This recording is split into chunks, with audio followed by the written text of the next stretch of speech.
मैं बहन कुमारी माइती जी को निवेदन पूर्वक आग्रह करता हूं कि आए और जिस सभा को संबोधित करने का काम करें। सम्मानित साथियों,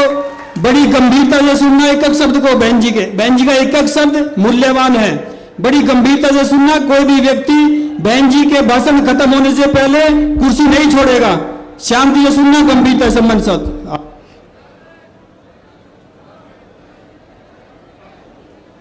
चुनावी जनसभा में इकट्ठा हुए बहुजन समाज पार्टी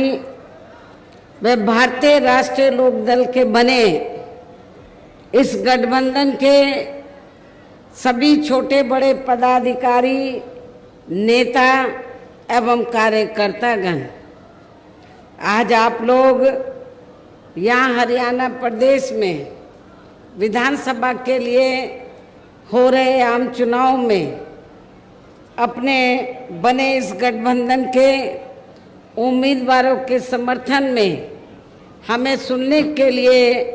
यहाँ इकट्ठा हुए हैं। तो उसके लिए मैं आप सभी लोगों का हार्दिक दिल से आभार प्रकट करती हूँ, जिनको कामयाब बनाने के लिए भारतीय राष्ट्रीय लोक दल के वरिष्ठ राष्ट्रीय महासचिव श्री अभय सिंह चौटाला जी व इनके सभी साथीगण तथा बीएसपी के भी नेशनल कोऑर्डिनेटर श्री आकाश आनंद व यहाँ के संयोजक श्री रणधीर बेनीवाल और इनके भी सभी साथीगण पूरे जी जान से लगे हैं। और अब मैं आप लोगों का ध्यान यहाँ हरियाणा प्रदेश में विधानसभा के लिए हो रहे आम चुनाव में अपने इस बने गठबंधन की सरकार बनाने को लेकर कुछ जरूरी बातों की तरफ दिलाना चाहती हूँ। और इस संबंध में हमारी पार्टी का ये कहना है कि अपने देश को आज़ाद हुए और भारतीय संविधान को भी लागू हुए अब वर्षों बीत चुके हैं और इस लंबी अवधि में केंद्र व आपके हरियाणा प्रदेश में भी विभिन्न विरोधी पार्टियों की सरकारें रही हैं। लेकिन दुख की बात यह है कि इस दौरान आपके हरियाणा प्रदेश में भी यहाँ विरोधी पार्टियों की रही सरकारों में सर्व समाज में से खासकर दलितों, आदिवासियों, पिछड़े वर्गों, मुस्लिम व अन्य धार्मिक अल्पसंख्यकों के साथ साथ गरीबों, मजदूरों, किसानों, व्यापारियों एवं अन्य मेहनतकश लोगों का भी पूर्ण रूप से विकास व उत्थान आदि नहीं हो सका है। जिनकी सरकारों की गलत नीतियों एवं गलत कार्य प्रणाली आदि को अभी ने और ज़्यादा आजमाने की ज़रूरत नहीं है। और इस मामले में खास तौर से मैं दलितों, आदिवासियों व अन्य पिछड़े वर्गों के लोगों को ये बताना चाहूँगी कि इन वर्गों को परम पूज्य बाबा साहब डॉक्टर भीमराव अंबेडकर के कड़े संघर्ष एवं अथक प्रयासों से भारतीय संविधान में मिले कानूनी अधिकारों में से विशेषकर सरकारी नौकरियों में जो इन्हें आरक्षण की सुविधा मिली है, तो उसे यहाँ पहले कांग्रेस की और अब बीजेपी की तथा अन्य और पार्टियों की भी राज्यों में रही सरकारों की जातिवादी सोच व मानसिकता के चलते इन्हें यह आरक्षण का पूरा लाभ नहीं दे पा रहे हैं। और अब तो इनके इस आरक्षण को ये पार्टियां मान्य कोर्ट की आड़ में इसे प्रभावहीन बनाने में वे खत्म करने की भी पूरी कोशिश में लगी हुई हैं। और इसका खास उदाहरण ये है कि दिनांक 1 अगस्त 2024 को माननीय सुप्रीम कोर्ट का दिया गया निर्णय जिसमें कोर्ट ने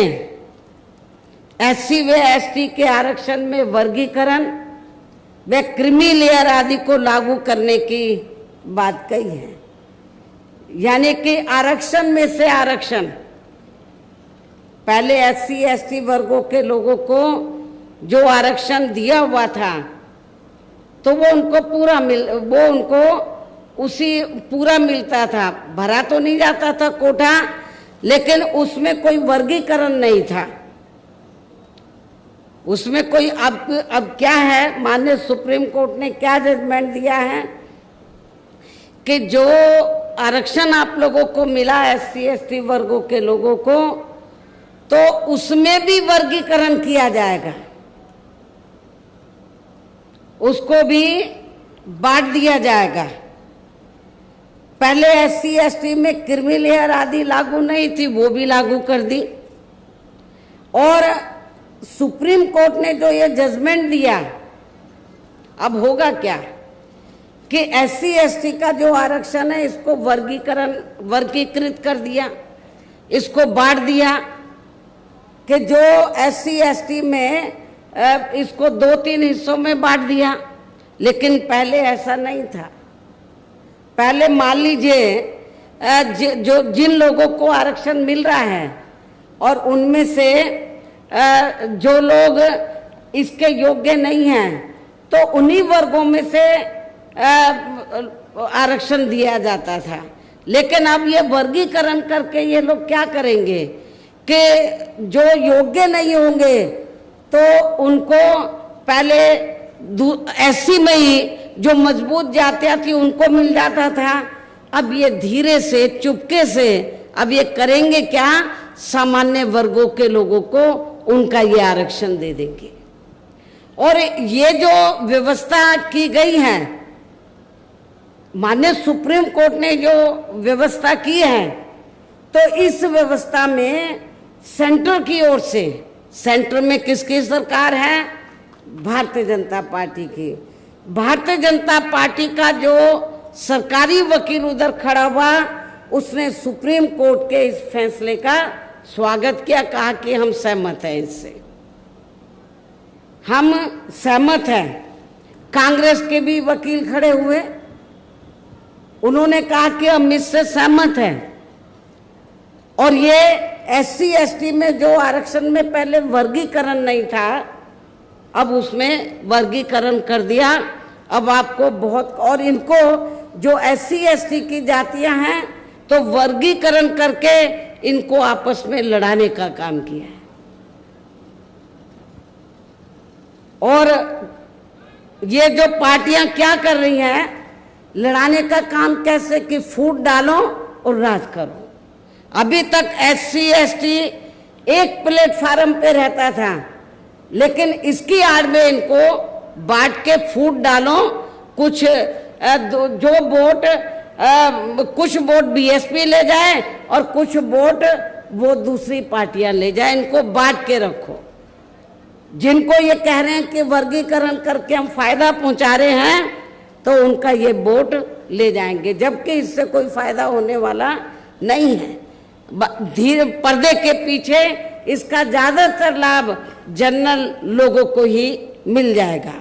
और एक दिन ऐसा आ जाएगा कि आपका ये आरक्षण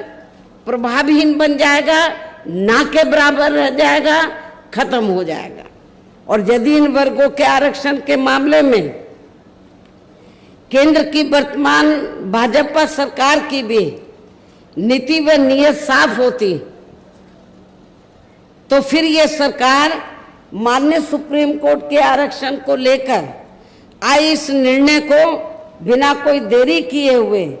उसे निष्प्रभावी बनाने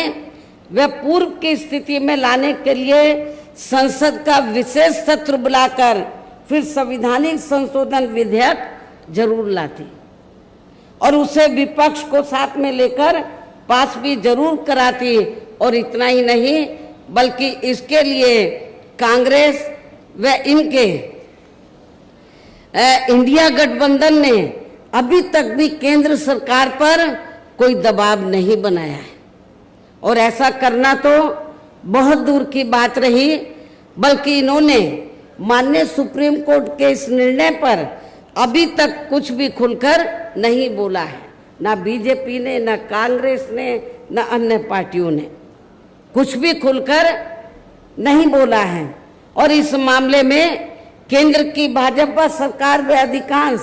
सभी विरोधी पार्टियां अभी तक भी चुप्पी साधे हुए हैं।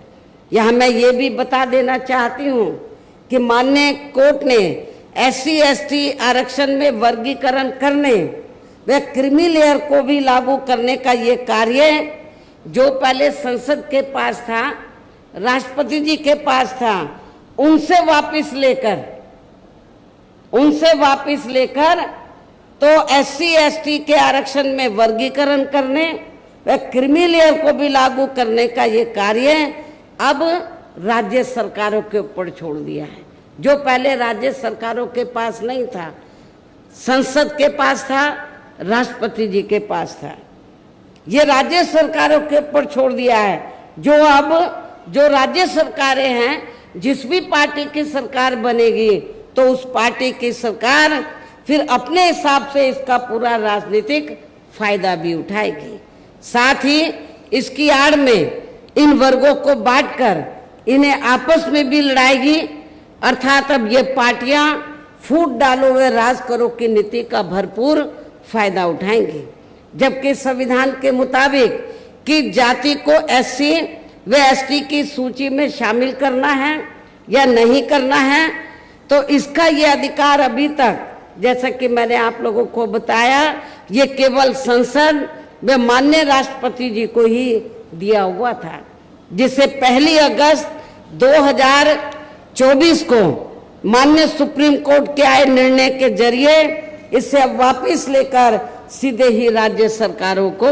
दे दिया गया है, जिससे अब इन वर्गों के साथ काफी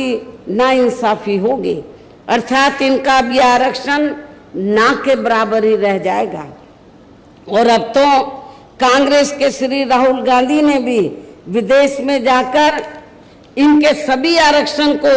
आगे वक्त आने पर खत्म करने का भी ऐलान कर दिया है। इसलिए इन वर्गों के लोगों को बाबा साहब डॉक्टर भीमराव अंबेडकर द्वारा जो इन्हें आरक्षण का ये संवैधानिक अधिकार मिला है, तो इसे बचाने के लिए अब यहाँ हरियाणा प्रदेश में हो रहे विधानसभा चुनाव में इन वर्गों को, ऐसी सभी आरक्षण विरोधी पार्टियों को अपना कतई भी वोट नहीं देना है। जो ये पार्टियां माननीय सुप्रीम कोर्ट के आए इस निर्णय को बिल्कुल भी बदलने के लिए तैयार नजर नहीं आती हैं। अर्थात इस मामले में केवल ये पार्टियां इन वर्गों को गुमराह करने में ही लगी हुई हैं। ऐसी स्थिति में अब इन वर्गों को यहाँ विधानसभा के लिए हो रहे आम चुनाव में अपने बने इस गठबंधन की ही सरकार बनाकर इसे लागू होने से, यहाँ के हरियाणा प्रदेश में इसे लागू होने से तब तक लटका कर व रोक कर रखना है जब तक केंद्र व विपक्ष द्वारा इस निर्णय को संवैधानिक संशोधन के जरिए खत्म करके इसे पुरानी स्थिति में बहाल नहीं कर दिया जाता है। इसलिए ऐसी स्थिति में अब आप लोगों को एक तरफा अपना वोट केवल BSP व इन्हें लोग के बने अपने इस गठबंधन को ही देना है,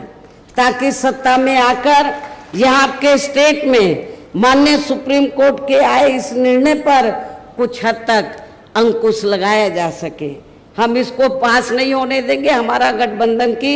सरकार होगी तो इसको लटका के रखेंगे, और कब तक रखेंगे? जब तक हम पार्लियामेंट में संवैधानिक संशोधन लाने के लिए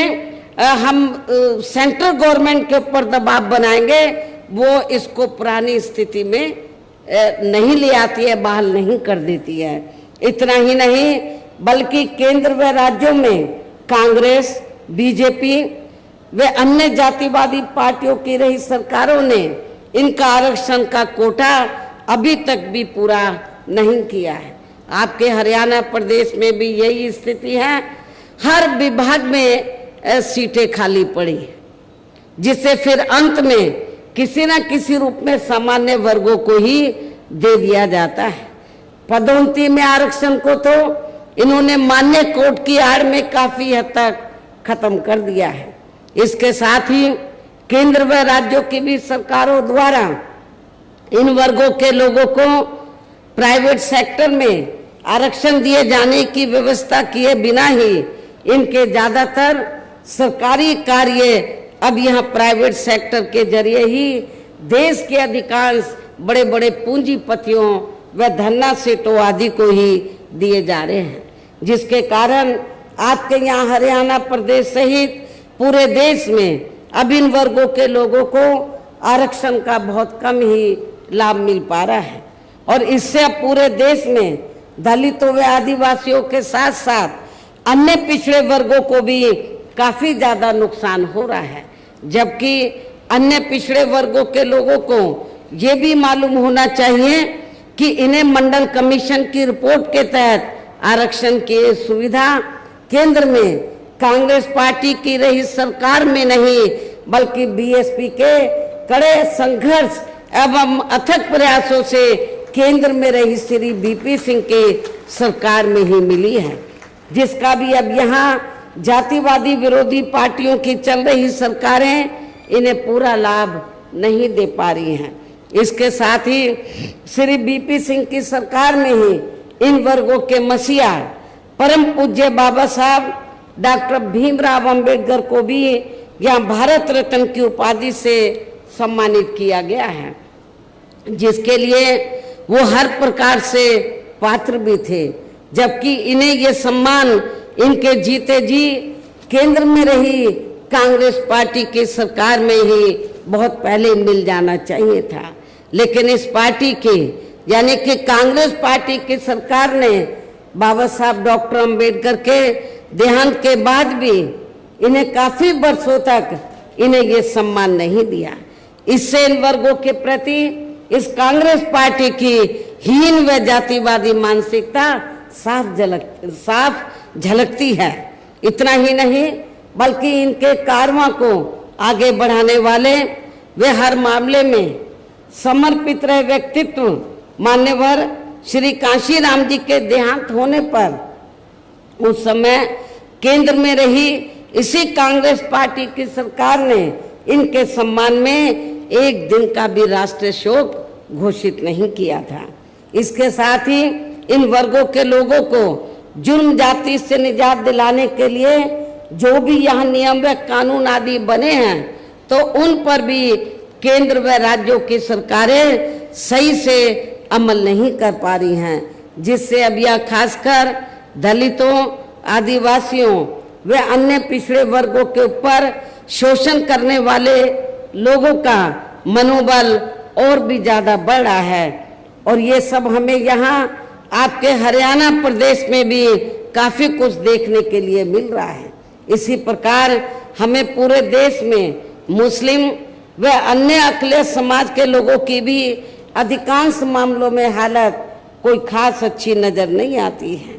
इनके साथ साथ अपर कास्ट समाज व जाट समाज में भी खासकर गरीब लोगों की आर्थिक स्थिति अभी भी यहाँ आपके प्रदेश सहित पूरे देश में काफी ज्यादा खराब व दयनीय ही बनी हुई है। इनके अलावा आपके हरियाणा प्रदेश सहित पूरे देश में सर्व समाज में से विशेषकर यहाँ गरीब मजदूर किसान कर्मचारी छोटा व्यापारी एवं अन्य मेहनतकश लोग भी अपनी विभिन्न समस्याओं को लेकर अभी भी हमें काफी ज्यादा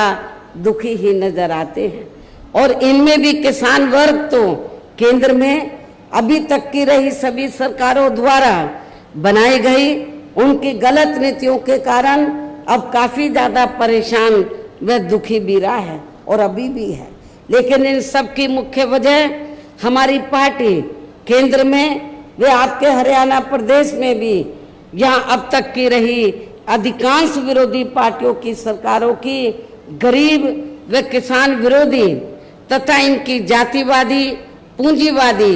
व संकीर्ण मानसिकता के तहत बनाई गई उनकी गलत नीतियों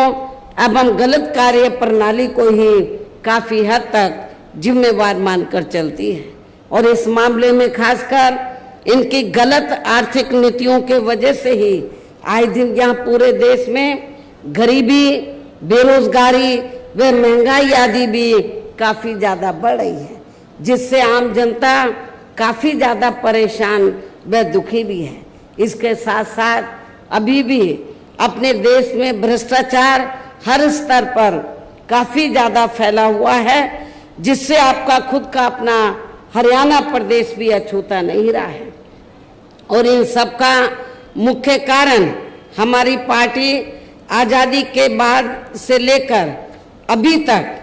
केंद्र व देश के अधिकांश राज्यों में तथा आपके खुद के अपने हरियाणा प्रदेश में भी ज्यादातर सत्ता यहाँ खासकर पूंजीवादी पार्टियों के हाथों में ही आने को मानकर चलती है, जिसके कारण ही अब पूरे देश में वे आपके खुद के अपने प्रदेश में भी अभी भी हमें यहाँ सर्व समाज के लोग अधिकांश मामलों में काफी ज्यादा दुखी व परेशान ही नजर आते हैं, जबकि पूरे देश में बहुजन समाज पार्टी ही अकेली एक ऐसी पार्टी है जो विरोधी पार्टियों की तरह देश के बड़े बड़े पूंजीपतियों व धन्ना सेठों की आर्थिक मदद से नहीं बल्कि अपनी पार्टी के ही आम कार्यकर्ताओं की आर्थिक मदद से चुनाव लड़कर यहाँ केंद्र व राज्यों की भी सत्ता में आना चाहती है, ताकि हमारी पार्टी सत्ता में आने के बाद फिर बिना किसी दबाव के वे आजाद होकर सर्व समाज के लोगों की सभी समस्याओं का समाधान करके उन्हें हर मामले में वे हर स्तर पर यहाँ खुशहाल बना सके। और इसी आधार पर चलकर ही आबादी के हिसाब से देश के सबसे बड़े प्रदेश उत्तर प्रदेश में 4 बार हमारी पार्टी ने अपने नेतृत्व में वहाँ सरकार भी बनाई है, और हमने अपनी सभी चारों रही सरकारों में अपनी पार्टी की विचारधारा एवं सिद्धांतों के तहत चलकर वैसे तो वहाँ सर्व समाज के हितों का पूरा ध्यान रखा है, लेकिन सभी मामलों में प्राथमिकता पहले हमने वहाँ सर्व समाज में से विशेषकर उन दलितों, आदिवासियों, पिछड़े वर्गों, मुस्लिम व अन्य अक़लियतों को तथा गरीब एवं असहाय लोगों को ही दिया है, जिनकी वहाँ हर मामले में व हर स्तर पर सभी विरोधी पार्टियों की रही सरकारों में उनकी हीन, जातिवादी, संकीर्ण व पूंजीवादी सोच होने के कारण काफी ज्यादा उपेक्षा की गई है। इसके साथ साथ हमने उत्तर प्रदेश में गरीब एवं बेरोजगार लोगों को दूसरी पार्टियों की रही सरकारों की तरह मामूली सा बेरोजगारी भत्ता न देकर उन्हें बड़ी तादाद में सरकारी एवं गैर सरकारी क्षेत्रों में स्थायी रोजगार भी उपलब्ध कराए। इसके साथ ही गरीब भूमिहीन लोगों को खेती करने के लिए उन्हें फ्री सरकारी जमीन भी दी है, तथा गरीब आवासहीनों को जिनके पास रहने के लिए अपने पक्के मकान नहीं थे उन्हें उनके हमने 2-2 कमरों के पक्के मकान सरकार की ओर से फ्री में बना के दिए, और वहाँ पे जो उनकी और ज़रूरतें थी शिक्षा की, हॉस्पिटल की, और भी जो ज़रूरतें थी रोज़मर्रा की, उसका भी हमने वहाँ पर प्रबंध किया, जिससे वहाँ लाखों गरीब लोगों को काफ़ी फायदा पहुँचा है।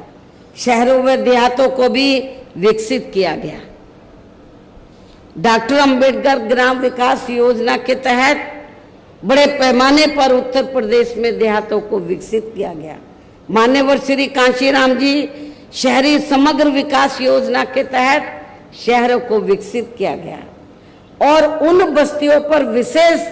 ध्यान दिया, उन बस्तियों की तरफ जहां पर दलित वर्ग के लोग और पिछड़े वर्ग के लोग रहते थे। तो जो पहले सरकारें रही तो जहां पर दलित और पिछड़े वर्ग के लोग रहते थे उनका वो विकास नहीं करती थी, तो गांव में जाते ही मालूम पड़ जाता था ये दलितों की बस्ती है, ये पिछड़ों की बस्ती है। तो हमारी पार्टी की सरकार ने डॉक्टर अंबेडकर ग्राम विकास योजना के तहत उत्तर प्रदेश में तो देहातों को विकसित किया, और जहाँ पर दलित अन्य पिछड़े वर्ग के लोग रहते थे उनको हर सुविधाओं से डेवलप किया, विकसित किया। और उसका असर ये हुआ कि चाहे वो दलित वर्ग के लोग हों या अन्य समाज के लोग हों, अपर कास्ट के भी लोग हों, तो जब वो गरीब लोग अपने बेटी की बहन बेटी की शादी करते थे तो सबसे पहले प्राथमिकता वो डॉक्टर अंबेडकर गांव को देते थे कि हमारी लड़की को सभी सुविधाएं मिलेंगी। इसके अलावा हमारी पार्टी की रही सरकार ने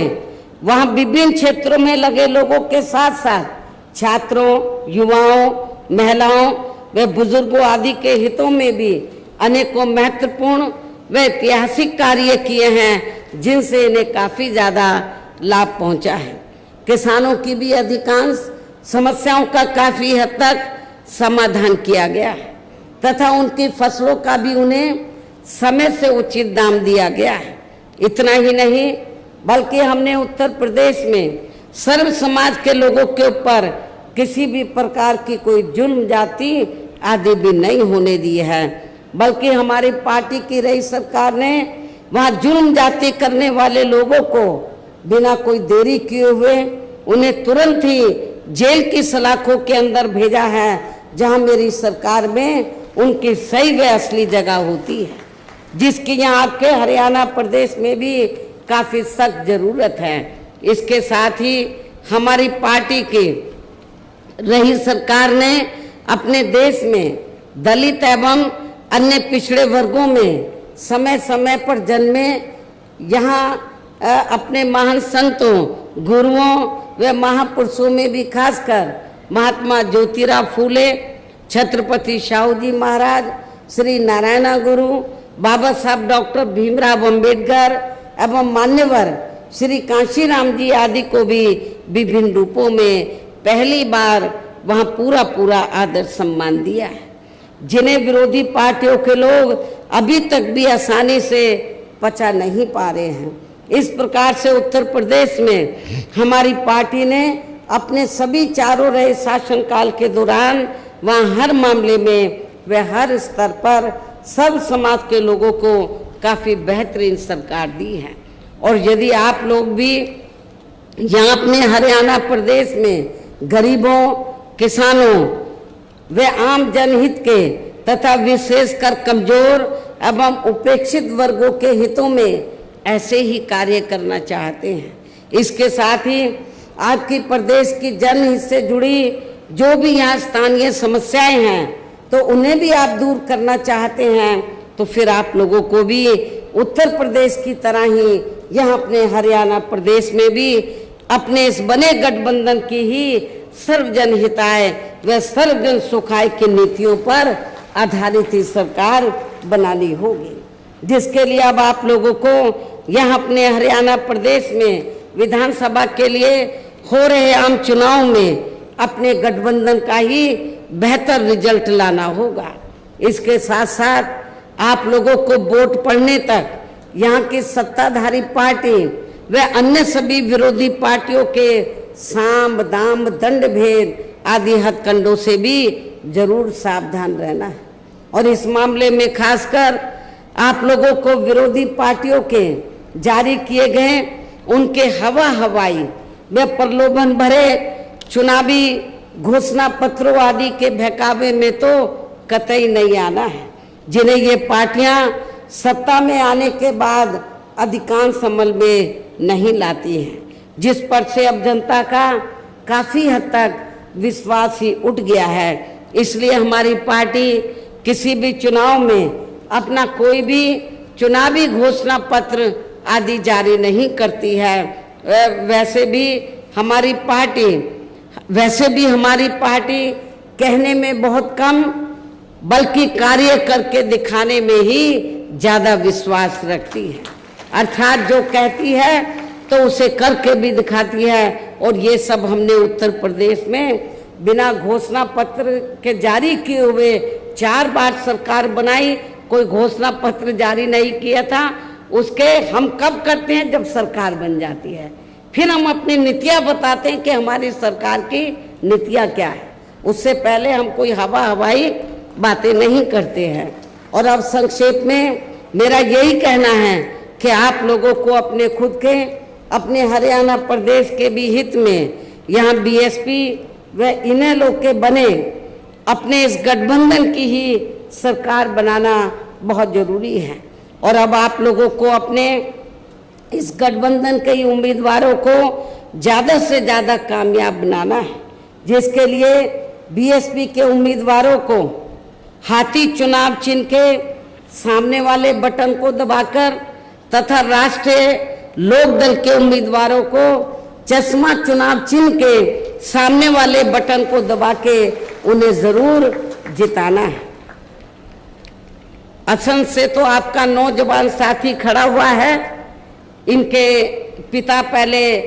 पार्टी में बहुत सक्रिय रहे, अभी वो बीमार हैं। वो इसलिए उन्होंने बीएसपी को अपना बेटा समर्पित किया है कि ये बेटा मैं बीएसपी को दे रहा हूँ। नौजवान है, मेरी आप लोगों से पुरजोर अपील है कि आप इस नौजवान को जिताकर इनके मनोबल को जरूर बढ़ाएं। इनको राजनीति में कामयाब बनाने का काम आप लोगों का है। और भी यहाँ पर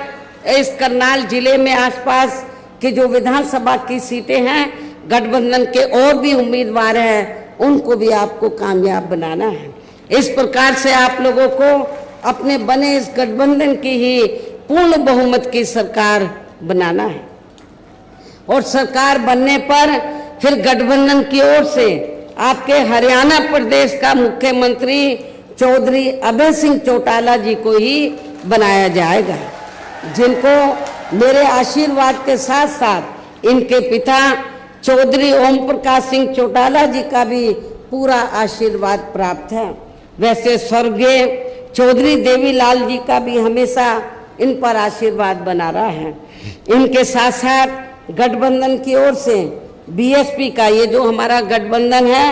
इनके साथ साथ गठबंधन की ओर से बीएसपी का एक डिप्टी सीएम दलित वर्ग का तथा दूसरा डिप्टी सीएम अन्य पिछड़ा वर्ग या अपर कास्ट समाज में से ही बनाया जाएगा। और ये दोनों डिप्टी सीएम कौन होंगे, इसका फैसला इस चुनाव का नतीजा आने के बाद ही किया जाएगा। इन्हीं जरूरी बातों के साथ ही अब मैं आप सभी लोगों से अपने बने इस गठबंधन के अधिकांश उम्मीदवारों को जिताकर अपनी यहाँ गठबंधन की ही सरकार जरूर बनाना है। इस उम्मीद के साथ ही अब मैं केंद्र सरकार से देश में जातीय जनगणना कराने के लिए भी विशेष अनुरोध करती हूँ, जिसको पहले केंद्र में रही कांग्रेसी सरकार ने और अब वर्तमान में चल रही बीजेपी की सरकार ने भी इसे अभी तक भी लटका के रखा हुआ है, जो उचित नहीं है। इसके लिए भी इनसे विशेष आग्रह के साथ ही अब मैं अपनी बात यही समाप्त करती हूँ। धन्यवाद। जय भीम व जय भारत।